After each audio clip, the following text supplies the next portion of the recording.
ఈ రోజుల్లో చాలామంది కొంతమంది ఫ్యామిలీస్లో కానీ ఫ్రెండ్ సర్కిల్లో కానీ ఏదో అవమానం జరిగింది, ఏదో తప్పు జరిగింది, వెన్నుపోటు జరిగింది అని డిప్రెస్ అయ్యి మానసికంగా మైండ్ పాడు చేసుకొని చావాలి అనే దుస్థితి కూడా ఈ రోజుల్లో చాలామంది మనం చూస్తున్నాం. అలాంటి వాళ్ళకి నేను చెప్పే ఒకే ఒక్క మాట ఏంటంటే, నువ్వు అందరితో బాగున్నావు, నువ్వు ఎవరికి మోసాలు చేయలే, నువ్వు అందరితో సంతోషంగా గడపాలనుకున్నావు, అది నీ వరకు నువ్వు కరెక్ట్గానే ఉన్నావు.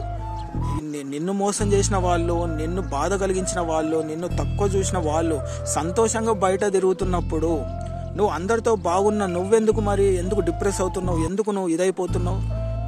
మోసాలు చేసిన వాళ్ళు కదా డిప్రెషన్ కావాలి.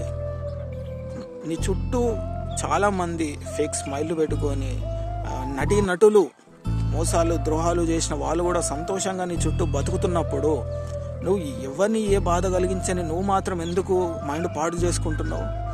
నువ్వు చనిపోతా అనేంత ధైర్యం బతకడానికి చూపించు. ఇంకెప్పుడు కూడా నువ్వు చనిపోవాలనే ఆలోచన కూడా రాదు.